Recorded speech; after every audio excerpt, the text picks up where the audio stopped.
Subscribe करें और bell दबाएं ताकि कोई खबर रह न जाए।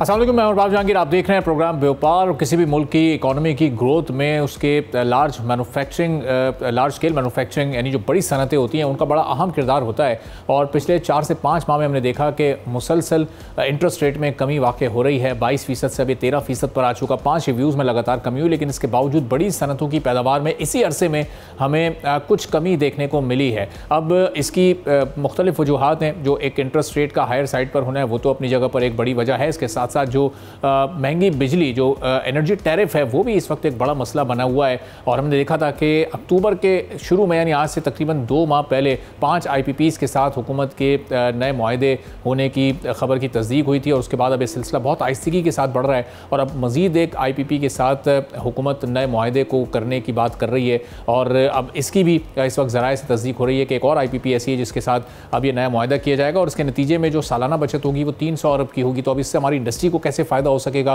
किस तरह से सस्ती बिजली उनको प्रोवाइड की जा सकेगी। और जो शरह सूद में मुसलसल कमी वाक़ हो रही है, जो मुतालबा था बिज़नेस कम्युनिटी का उतनी तो नहीं हो रही, लेकिन जो भी एक कॉशियस अप्रोच इस वक्त स्टेट बैंक ऑफ पाकिस्तान की है उससे कितना फ़ायदा आने वाले दिनों में इंडस्ट्री को होगा, हमारी एक्सपोर्ट्स कितनी बढ़ सकेंगी, नई इंडस्ट्री कितना पनप सकेगी, इस पर हम गुफ्तगू करेंगे। साकिब फयाज़ मगू साहब सीनियर वाइस प्रेसिडेंट हैं FPCCI के, हमारे साथ मौजूद हैं। मोहम्मद आरिफ साहब एनर्जी एक्सपर्ट हैं, उनका पॉइंट ऑफ व्यू भी इस पर हम जानेंगे। तो साकिब साहब, हम देख रहे हैं कि जुलाई से अक्टूबर तक के जो फिगर्स कुछ सामने आ रहे हैं खासतौर पर बड़ी सनतों के, उसमें कुछ कमी रिकॉर्ड की गई है। इंटरेस्ट रेट तो मुसलसल लोअर साइड है, मुसलसल डिक्लाइन की तरफ है, फिर ये कमी क्यों हमें देखने को मिल रही है?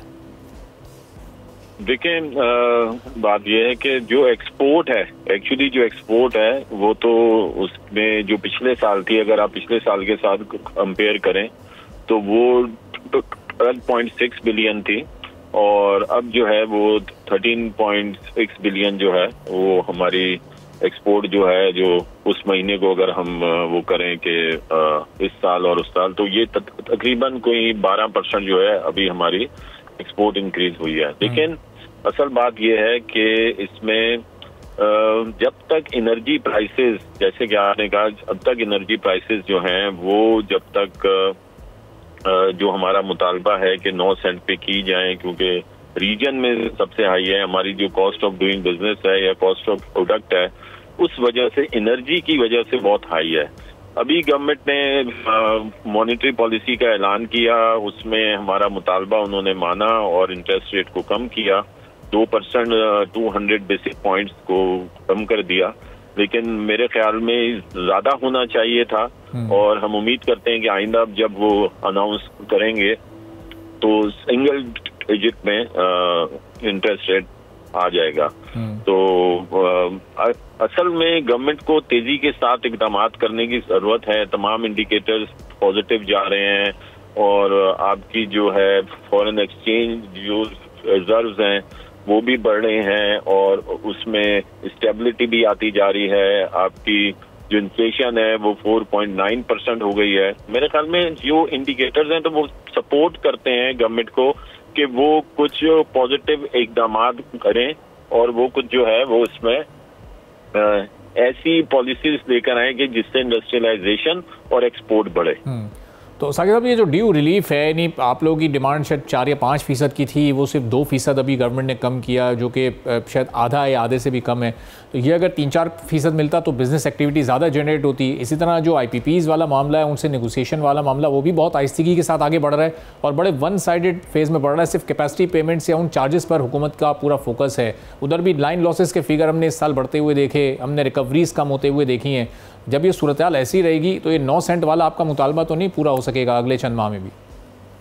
देखिए, अभी मैं आपको बताऊं कि 6 IPPs के जो एग्रीमेंट्स हैं वो पहले रिव्यू हो चुके हैं। 8 IPPs के जो हैं एग्रीमेंट वो अभी अप्रूव हुए। अब 8 IPPs के एग्रीमेंट्स और रिव्यू होने जा रहे हैं। तो इसके बाद जो है वो अबाउट कोई इसमें कोई 22 IPPs फिर भी बाकी बचेंगे और उसके भी जो गवर्नमेंट क्योंकि एक फैसला कर चुकी है और वो मेरे ख्याल में तमाम IPPs के एग्रीमेंट वो रिव्यू करेगी। हम जब इधर आर्मी चीफ आए थे इधर कराची में, हमारी उनसे मीटिंग हुई, मैं भी उस मीटिंग में मौजूद था। उसमें भी उन्होंने हमें ये खुशखबरी सुनाई थी कि अगले साल से इंशाल्लाह हमारा जो इलेक्ट्रिक प्राइसेस जो हैं वो 9 सेंट के ऊपर आ जाएंगी। तो उसी की तरफ हम ये देख रहे हैं कि गवर्नमेंट भी उसी जानिब जो है वो आमजन है, और उसी तरह वो तमाम IPPs के साथ आहिस्ता आहिस्ता वो तमाम एग्रीमेंट उनके रिव्यू कर रही है। ये बिल्कुल आपने ये सही निशानदेही की कि कैपेसिटी चार्जेस की जो है मेन इशू अभी तक सिर्फ इसको फोकस किया जा रहा है। एक्चुअली जो सबसे बड़ा मसला है और जो सबसे बड़ा उसमें रेशो है वो है भी कैपेसिटी चार्जेस का ही, कि जो हम लोग वो इस्तेमाल नहीं कर रहे, या जो एक्चुअल प्रॉब्लम आ रही है कि पूरी दुनिया अल्टरनेट एनर्जी से फायदा उठा रही है, लेकिन पाकिस्तान वो वाहिद मुल्क है जो अल्टरनेट एनर्जी से फायदा नहीं उठा सक रहा। क्योंकि अगर कोई भी बड़ी इंडस्ट्री वो सोलराइजेशन की तरफ आती है, अल्टरनेट एनर्जी की तरफ आती है, तो उसको तो बेनिफिट पहुंच जाता है, लेकिन जो छोटी इंडस्ट्री है जो कि सोलर पैनल्स अफोर्ड नहीं कर सकती या जो विंड पावर प्लांट अफोर्ड नहीं कर सकती, तो उसकी जो नॉन यूटिलाइजेशन जो बड़ी इंडस्ट्री की होती है, क्योंकि अब वो सोलर एनर्जी पर आ चुकी होती है, तो उसके कैपेसिटी चार्जेस भी वो छोटी इंडस्ट्री भर रही होती है। सही। तो अगर ऑल ओवर हम कंट्री को देखें तो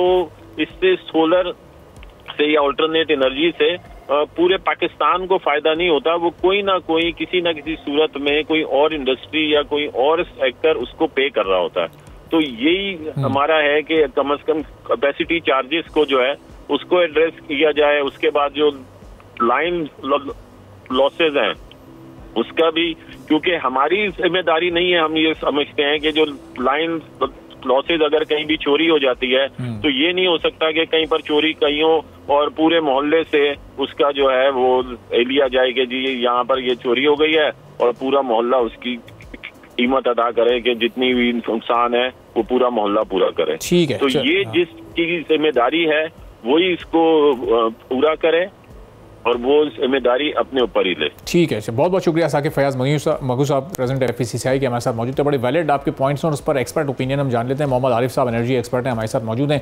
तो आरिफ साहब, ये कैपेसिटी चार्जेस की मद में चले हम सालाना 300 अरब की बचत कर रहे हैं, और दूसरी तरफ जो ट्रांसमिशन एंड डिस्ट्रीब्यूशन के लॉसेज हैं उसमें हम 660 अरब से ज़ायद का खसारा भर रहे हैं। तो ये 300 अरब बचाने का हमें फ़ायदा क्या होगा? ये इधर से बचा के हम उस खसारे की नज़र कर देंगे, तो असल ज़रूरत तो ये है कि दोनों जगहों पर पैरेलल काम हो ताकि इस 300 अरब की बचत का फ़ायदा हो सके।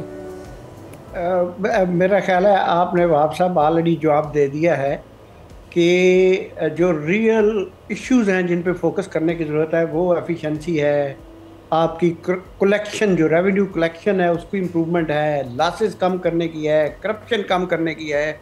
जो आपकी डिस्ट्रीब्यूशन कंपनीज हैं उनकी एफिशिएंसी को बेहतर करेंगे तो फिर कोई फ़ायदा होगा।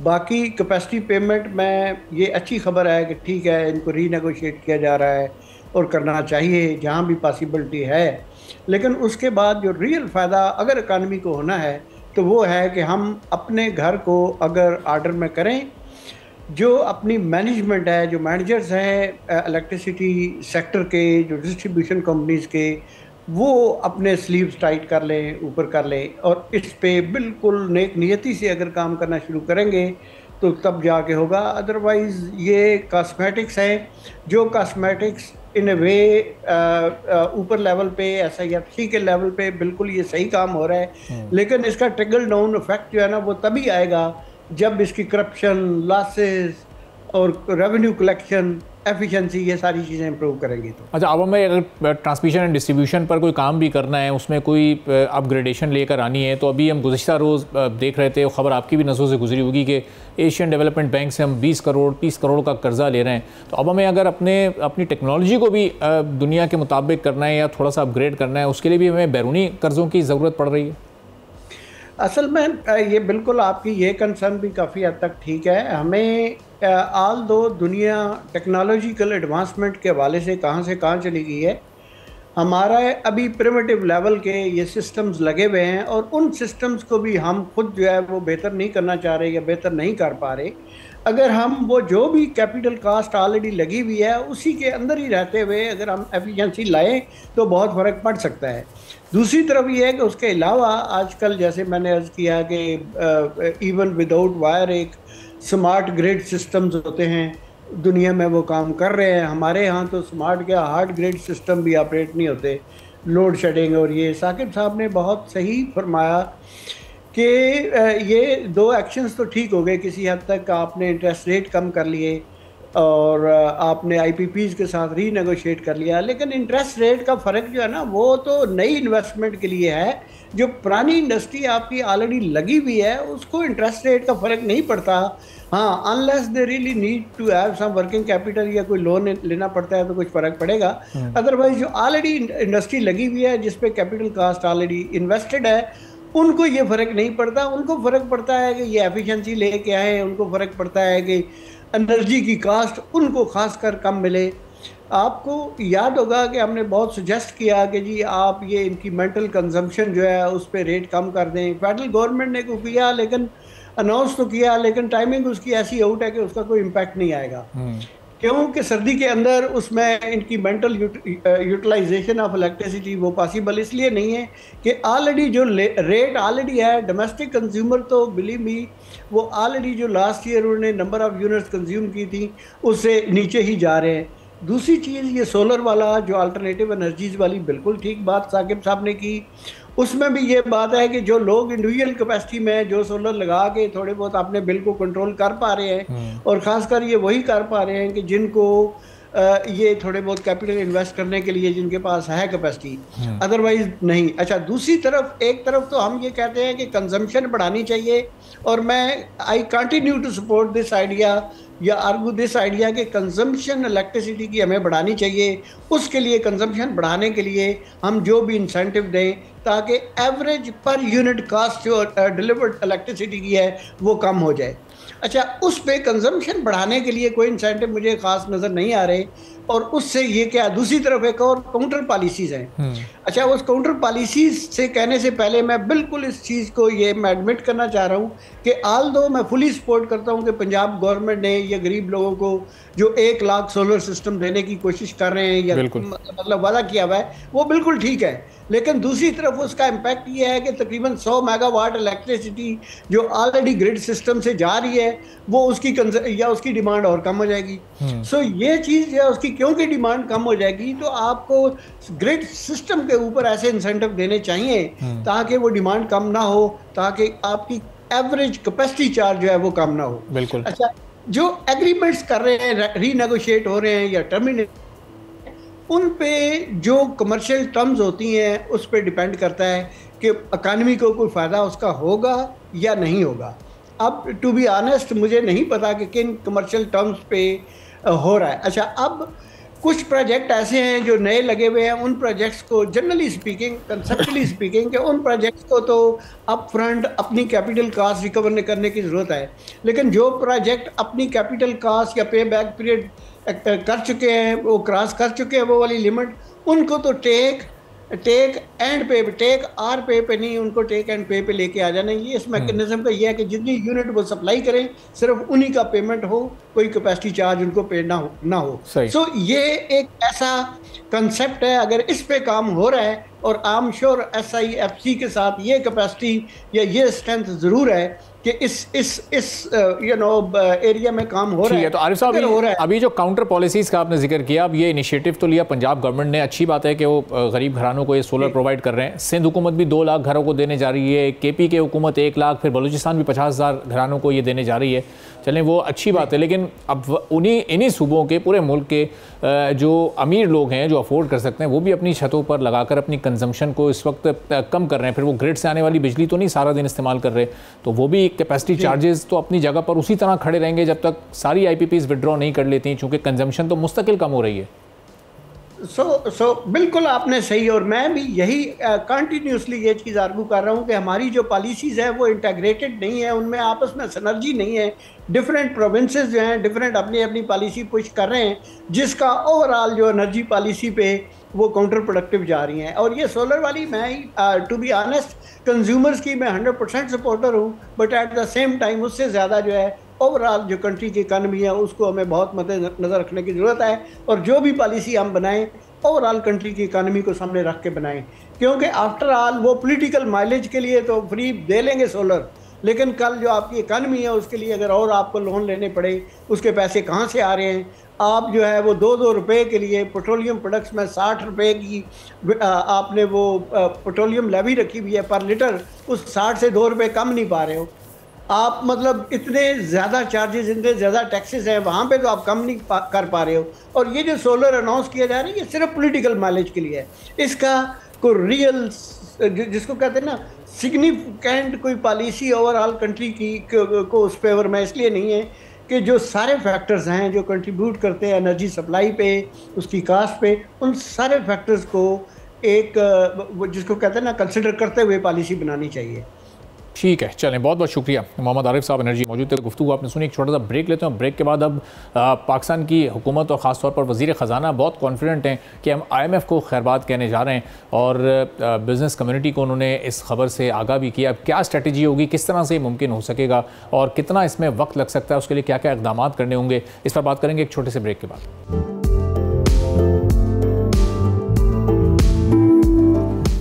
एक बार फिर आपको प्रोग्राम में खुशामदीद कहेंगे। और स्टेट बैंक की जानिब से 2% शरह सूद में कमी की गई है। इससे पहले हमने देखा कि इससे पहले के जो 4 रिव्यूज़ थे उसमें भी मुस्तकिल बुनियादों पर यह कमी जारी थी और 5 रिव्यूज़ में 9% की कमी यहाँ पर हो चुकी है। इसी तरह हुकूमत बड़ा इस वक्त क्रेडिट लेती है कि महंगाई को वो सिंगल डिजिट में लेकर आ गए हैं और सारे जो इस वक्त इकनॉमिक इंडिकेटर्स हैं मैक्रो लेवल के वो अंडर कंट्रोल हैं। एक्सपोर्ट्स में बहुत माइनर सा इजाफा सालाना बुनियादों पर ज़रूर देखने में आया है, लेकिन जो टारगेट सेट किए गए हुकूमत की जानिब से वहाँ तक पहुँचती हुई तो अभी भी फ़िलहाल वो नज़र नहीं आ रही है। वज़ीर ख़जाना बड़े पुरएतमाद अंदाज़ में पाकिस्तान बिज़नेस काउंसिल को ये आगाह कर रहे हैं कि हमारे स्टेप सही हैं, हमारी डायरेक्शन सही है और हम कोशिश करेंगे कि ये IMF प्रोग्राम हमारा आखिरी प्रोग्राम साबित हो और इससे हम किसी तरह छुटकारा हासिल कर सकें। अब ये किस तरह के इक़दाम से मुमकिन हो सकेगा, क्या हमारे मुल्क की इकॉनमी ओवरऑल इस वक्त एक दोस्त ट्रैक पर गामज़न है, इस पर हम गुफ्तगू करेंगे। डॉक्टर नदीमुल हक साहब डायरेक्टर के सोशो इकनॉमिक इंसाइट्स एनालिटिक्स के हमारे साथ मौजूद हैं। बहुत शुक्रिया नदीम साहब, प्रोग्राम के लिए आपने वक्त निकाला। अब इस वक्त हमारे मुल्क की जो ओवरऑल इकॉनमी जिस स्टेज पर खड़ी है, हम हुकूमत क्रेडिट लेती है कि मैक्रो इंडिकेटर्स को हमने पॉजिटिव कर दिया है, लेकिन उसका ट्रिकल डाउन इफेक्ट अभी भी एक आम आदमी तक नहीं पहुंच पा रहा है। कहाँ लैकिंग है और कौन कौन सी इस वक्त बेहतरी की ज़रूरत हुकूमत को, जो कि अपने अंदर बड़ी कॉन्फिडेंट है कि हम सब कुछ बेहतर कर रहे हैं, क्या क्या इस वक्त ज़रूरत है उसको? देखिए जी, पहली चीज़ तो हुकूमत को इन चीज़ों से क्रेडिट लेने से गुरेज करना चाहिए। 77 ईयर्स से हुकूमतें यही कह रही हैं हमने काम सीधा कर दिया, हमने फलाना प्रोजेक्ट लगा दिया, फलाना प्रोजेक्ट लगा दिया, प्रोजेक्ट से हुकूमत नहीं चलती और हुकूमत को ये गुरेज करना चाहिए कि हमने कुछ काम कर दिया।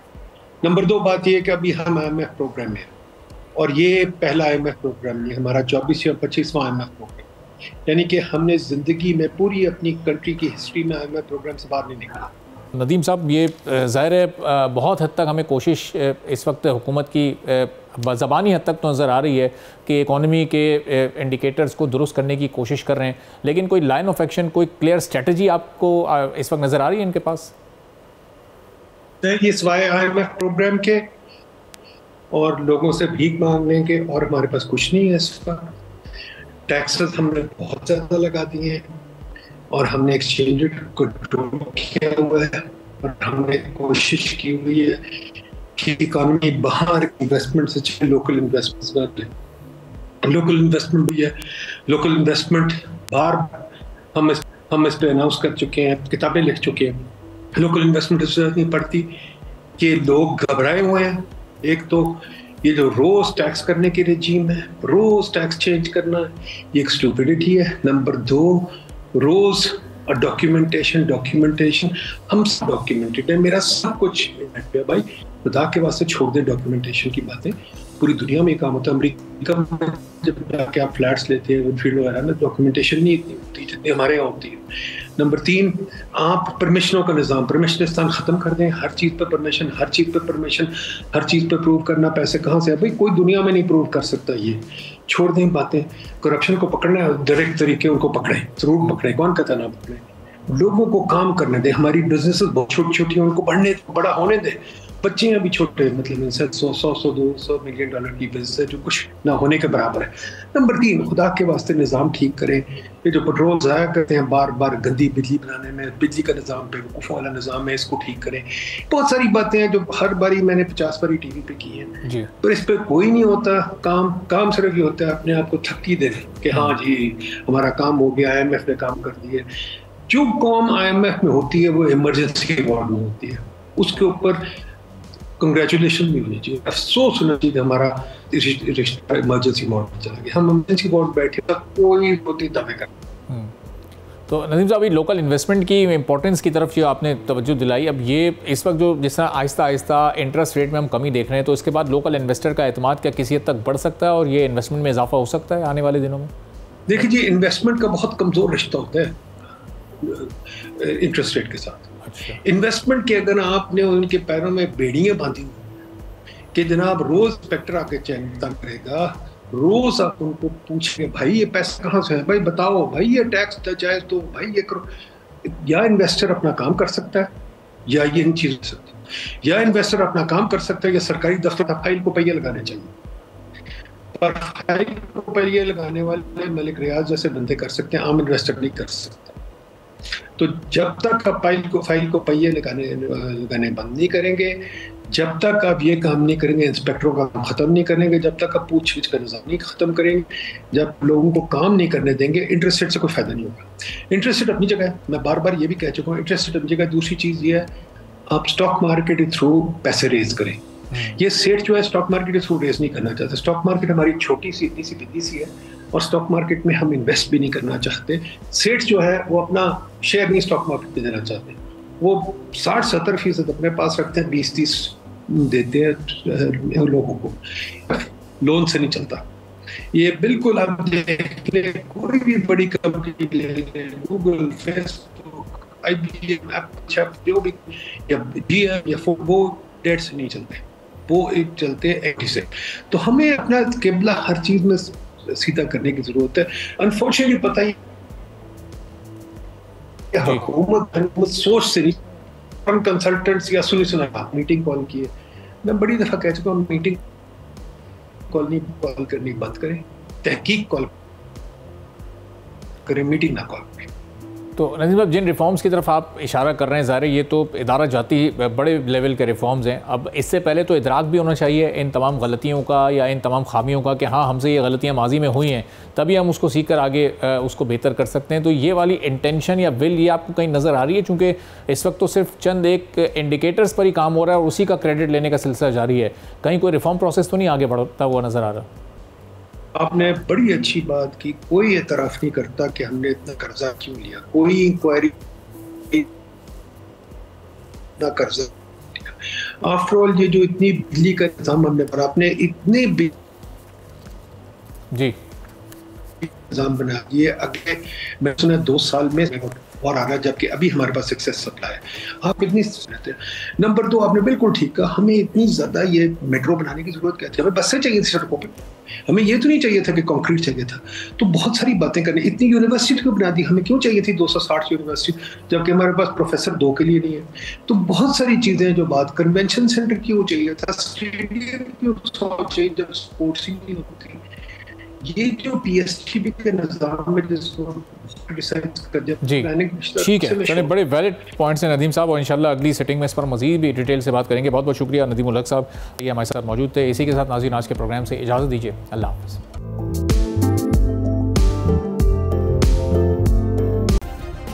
सब्सक्राइब करें और बेल दबाएं ताकि कोई खबर रह न जाए।